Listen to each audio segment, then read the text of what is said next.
When we first step into the competitive world, we intuitively know it will not be like taking on the Elite Four. We know the other person knows the game like we do, i.e. understands that they do not have to leave their Infernape to get destroyed by Gyarados. They can switch out to their Luxray or whatever else they use to take on Gyarados in Gen 4. That is why we gravitate to competitive Pokemon in the first place, so we can have a more interesting battle experience than the static ones versus the generally non-switching computer. Of course, the other player knows that we know as well, and that's where we start getting into the thick of it. That's where the strategy comes in. Of course, even the greenest competitive player can tell you what you do when you know the other person is switching or making any other kind of expected move. You predict them and you gain the upper hand. You make a move you normally wouldn't against the Pokemon you're facing. For instance, you might use Ice Fang with your Gyarados against Infernape, even though Ice Fang is very weak into Infernape, because you know that Infernape isn't staying in, and they're likely going to switch to a decidedly non-Luxray Gyarados answer like their Latias or Breloom. Basic concept, cool. But wait, if the opponent knows you're going to do this, why not stay in with Infernape and take basically free damage on Gyara? Well, if they're going to do that, shouldn't you just waterfall with Gyara? But what if they switch? Which is the obvious move to make. You start going in the Princess Bride style circles about how you know they know that you know that they know into infinity, and then what you don't know anymore is what constitutes a good move. That's why we're making this video, to tell you about how prediction isn't everything. And since we're going to be using this example with Gyarados plenty, we've thus named it the Gyarados Theorem. And speaking of collecting a bunch of characters to battle with, whether it be for story or PvP, I know a game that has over 800 incredible champions, ranging from lizard-like creatures to elves, orcs, dwarves, demons, and each one looking exceptionally cool. That's right, it's the biggest mobile game in history, Raid Shadow Legends. Do you love characters from Norse mythology like Loki, Thor, Freya, and Odin? Now is your chance to get them and add them to your champion collection, as Raid is running one of its biggest events to date, named the Asgard Divide. It runs from August 21st to November 22nd, with players being able to collect 4 champions based off of Norse mythology. Everyone can get the legendary champion Loki the Deceiver for free simply by logging into Raid for 7 days between now and October 23rd. Players can then log in for an additional 7 days after that to get even more rewards and have access to a second phase of rewards once the 14 days of login bonuses have been earned. Players can also get the other 3 Norse mythology themed champions via in-game activities, and as part of the Asgard Divide, players can also enter the event dungeon, a time-limited dungeon that sees you facing off against enemies and a boss connected to the current event. One thing I love about Raid, as always, just like the monster game that we all play, there's so many characters to collect. I love using them to fight big bosses or the campaign, with my favorites being Sun Wukong because that's who Goku is based off of. And if you haven't started playing yet, then what are you waiting for? If you use my link, you will immediately get a huge starter pack with an epic champion Annex from the Undead Hordes faction, and you'll even get a starter pack after reaching level 15 that includes an epic champion named Fane. These 2 champions are available after downloading via my custom link or QR code only. And of course, you can find me under the name Kellen_FSG and join my clan False Swipe Gaming with the clan tag FSG7, and I'll see you on the battlefield.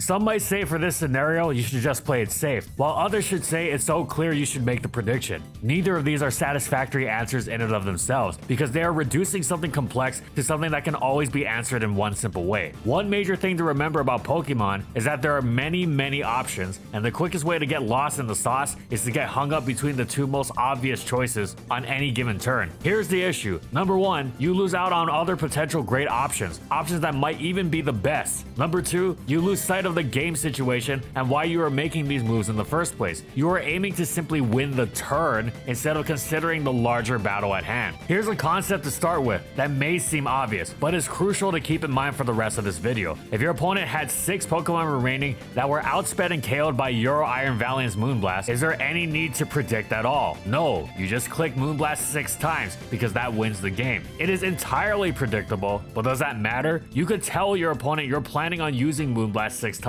and they won't be able to do anything about it. This, in essence, is the ideal move. There is no guesswork needed. It will simply win. You are striving for a situation where your opponent will no longer be able to counter your strategy, whatever it is. Whether it's Moonblast Iron Valiant or Dragon Dance boosted Gyarados, or simply wearing them down with spikes and a couple of walls. Before you can get into this kind of thinking, you must identify not just what your team's strategy is, or strategies are rather, but also which of them will be most effective against your opponent's team in particular. Some teams teams, no matter how well you supported your Gyarados, simply have too many checks to it for a Gyarados sweep to be a realistic option. The click Moonblast and win scenario is also a very idealized situation, but you can apply the thinking very easily. You will not always have them, but what you are looking for are moves you simply click that will, if not win, at the very least make progress that your opponent cannot do anything about. Sometimes these moves are very obvious and easy to make. If you've had early game Landorus Therian against a Pokemon that can't hurt it and use Stealth Rock to damage your opponent's entire team, you made such a move. Other times, of course, these moves are less clear. Let's assume you're playing Advanced and you have a Choice Band Aerodactyl out against a Choice Band Dugtrio locked into Earthquake. It's early enough in the game to where teams are healthy and aren't fast-paced setup hyper offense, so nobody's going to be sacrificing Pokemon needlessly just to get a free switch. Your opponent is on the back foot and must respond to the threat you present lest they lose a Pokemon. Standard occurrence. Your opponent's Aerodactyl counters are a full health Skarmory and Swampert. You can wear both of them down with the correct move, Rock Slide for Skarmory and Double Edge for Swampert. Of course, both of these moves thud into the wrong target. You've got one layer of spikes, so even if you Rock Slide into the Pert, you've chipped it a bit more, but not too much more, and you could run yourself in circles wondering whether Skarmory being the safer spikes immune switch means it's actually coming in. Plus, the problem is, even if you identify it as the safer move, that doesn't necessarily mean your opponent will. So what do? A few things. In this situation, we can examine the kind of thinking we can go through to find a satisfactory answer. First off, ask yourself, what happens if Skarmory comes into Double Edge or Pert comes into Rock Slide? I'll have to switch. Which of these Pokemon are more difficult for my team to switch in against? Let's say the answer is Swampert, meaning you'd rather have Skarmory come in unscathed. This means even if you hit the wrong target, you are still not in the worst position you could be, i.e. giving the opponent's more threatening Pokemon a free turn. But let's say that you really don't want either Skarmory or Pert coming in, and besides, we haven't explored all of our options yet. Double Edge versus Rock Slide is a good example of risk versus reward, but we're trying to find our less obvious moves that will be good no matter what. Well, our other moves on Aerodactyl, Earthquake, and Hidden Power Bug, neither of which are viable. Earthquake is just a worse Double Edge into Pert and does literally nothing to Skarmory, while Hidden Power Bug doesn't do anything to either. And then it hits us. Do we have to stay in? Generally, we think switching as a reactive tool, what we do when we have to escape an opponent's threat. But switching offensively ahead of time to maintain a gained advantage is one of the best tools in any player's arsenal. This style of switching, defined as switching expecting a switch, is most famously referred to as a double switch. But if you watch Blunder, you already knew that. He refers to everything as double switching. One time he told me if I didn't feature him in a video, he'd double switch over to my girlfriend's place, with CTC standing in the background, throwing up the official agency gang sign. Anyway, as you can see, the double switch is one of the most intimidating moves in the game. It's almost synonymous with someone knowing what they're doing. This is not to say it can't be misused, of course, but it is a crucial tool to keep in mind, especially because it can quite often, as in this scenario, be that perfect move you're looking for. If you got an HP Grass Zapdos alongside your Aerodactyl, it is the move to make here. Remember, Aerodactyl isn't trapped by Dugtrio's Arena Trap since it's a flying type. This means you can safely switch to Zap, which is also unafraid of Dugtrio's Earthquake, and not have to fear your opponent pulling the most insane move and Earthquaking again. Remember, some players will click the most unbelievable, ridiculous moves, and you won't be able to comprehend why. You won't be able to change them no matter how much you yell and scream and cry about how absurdly stupid they were and how bad your opponent is and how is anyone supposed to play against this, etc, etc. You can do that if you want, but it won't change the result, so you have to play with them as possibilities. If you can afford to, of course. Not every game state provides the luxury of moves able to bypass such craziness. Anyway, whether Dugtrio stays in and Earthquakes, or the much likelier option of Skarmory or Pert switching in, you now have Zapdos in prime position to threaten the opponent. It covered every option your opponent had perfectly. This does not just have to do with a double switch, of course. Let's revisit the earlier example of Gyarados versus Infernape, where our dilemma was Waterfall versus Ice Fang. Instead, you could Dragon Dance. If Infernape stays in and attacks, you're going to take damage either way, and afterwards you'll be stronger and faster. And if the opponent wants to switch, they're going to have to take on a boosted Gyarados now. Meanwhile, if they switch to Latias or Breloom, you will be in a position to hit them with a much stronger Ice Fang, assuming you're willing to commit to staying in and attacking afterwards, of course, which in most cases you should be. It's often a waste to simply DD and switch. There are some situations in which you can provoke them into using a certain move because you're posing a greater threat with DD, but those are very specific, and generally if you're going to boost, you should be attacking after. Otherwise, it is in fact better to play it safe and just do something with Waterfall. See, there's nothing wrong with playing it safe in and of itself. It's just best to really consider the situation and see why you're going to do it and what you're going to do after. Speaking of considering the situation, that's exactly what's needed when making predictions too. and not the arrow to Zapdos ones where you're covering all your bases. No, we mean the ones where there's risk accompanying the reward. Of course, it's ideal to get in these optimal move situations, many of which pop up without us even realizing, but oftentimes if you're going to make progress, especially in games where you are at a disadvantage and need to take the game off its current trajectory, which will lead to your loss, you are going to have to take those risks. Just because you need to take a risk doesn't mean all risks are worth taking though. So what do you consider when making these predictions? In a nutshell, risk versus reward.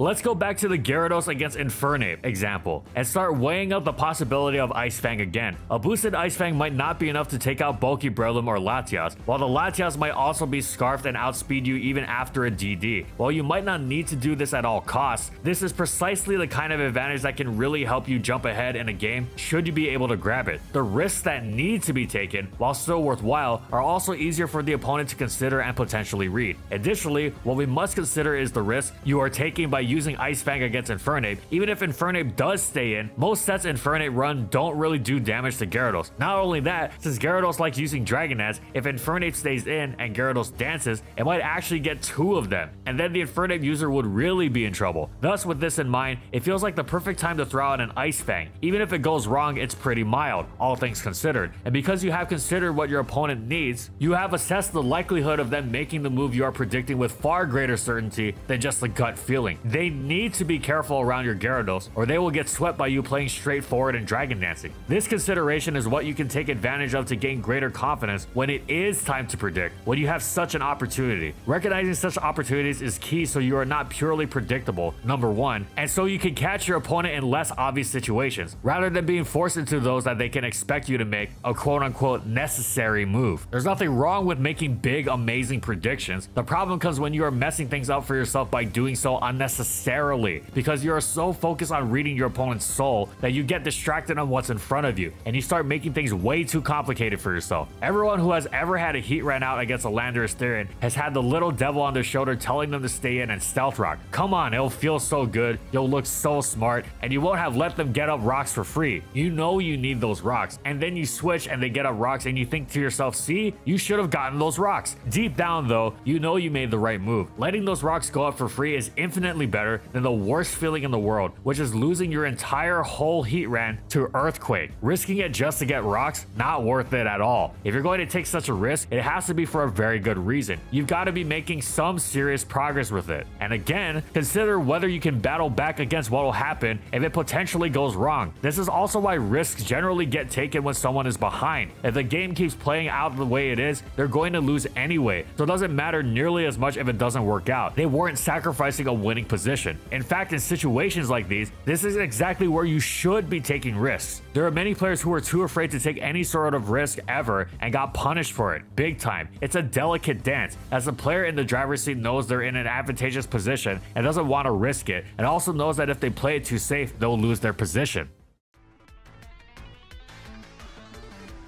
Indeed, one has to be careful about playing too safe. Sometimes that's exactly what you want. A matchup will be so solid that you just need to go through the motions, and if your opponent isn't wowing you with any attempts to break the mold, there's no need to deviate. However, past the opening turns of a game where things are set up and players begin to feel each other out, there's very much such a thing as playing it too safe. It's not just because of the aforementioned scenario where if you let things play out on their current track, you'll lose. It's also because if your opponent figures out that you are the type of player to never risk anything, that means their own risks become less risky. They can make their bold move much more easily, knowing you're almost surely not going to punish them for it. Simply knowing that the opponent has the capacity to mix things up is so psychologically powerful that it can dissuade you from being able to pull the trigger on riskier moves, even if logically you know you should make them. There have been several players who are known for making such wild plays that their opponents became afraid to try much of anything against them, playing incredibly safe instead, and that made them incredibly easy to beat. That's the final consideration. You can theoretically know all kinds of crazy moves you should make. They seem crazy, but they make so much sense that they actually cease to be crazy. They're not the first thing you think to do, but once you put in the work to figure them out as an option, it becomes clear that this move is absolutely perfect. You just gotta make this move. But if this move goes wrong, you're going to feel silly. Maybe you shouldn't make that move after all, but it's so perfect. You thought through everything. Yeah, but what if it goes wrong? You decide not to click the move after all. Better play it safe. Oh, would you look at that? The move you wanted to make would have been perfect after all. Yep, that's the final obstacle, and one that many players never overcome, at least not when it really matters. You can know that a certain move is perfect all you want, but if you can't actually go through with clicking it, it's pointless, and all you'll be left with is assuring your opponent and everyone watching that you knew they were going to do X and you wanted to do Y. It'll all be hot air though. It's difficult to pull the trigger on what looks like an outlandish move, but it has to be done or else all of this was for naught. Again, this is not to say you need to be making wild predictions non-stop just so you don't miss out on such opportunities. You're likelier to create problems for yourself that way. However, when it comes down to it, the move has to be made. Theory put into practice.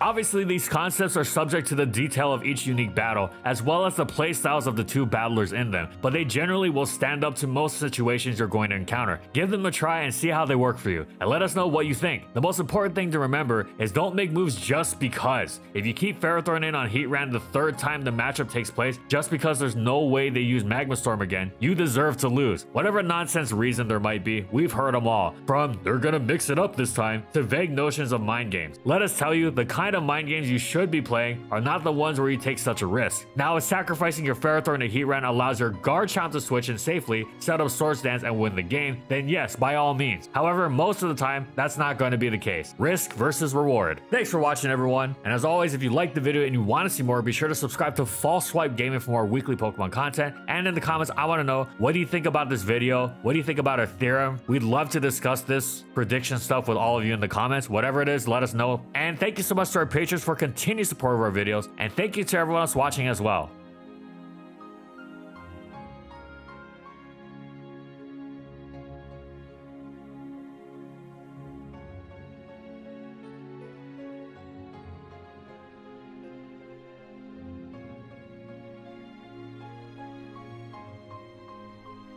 Anthony Belval Renault, Bingleton, Daniel Is Beast, Dr. Mint, Funky, Glitcherton, Gustavo, Howl, Nurse Jake, Jack G, Lord of the Rabbit, Pretzel SP, Raven Daytona Ring, Ray Ray, Skylaria, Soares and Croxon, Shiwei Miji, Stoneface Colin, and Quetzalcoatl Northropi for their major support of our videos. And follow my crew on these social media platforms. And that's all I got. See you next time, everyone.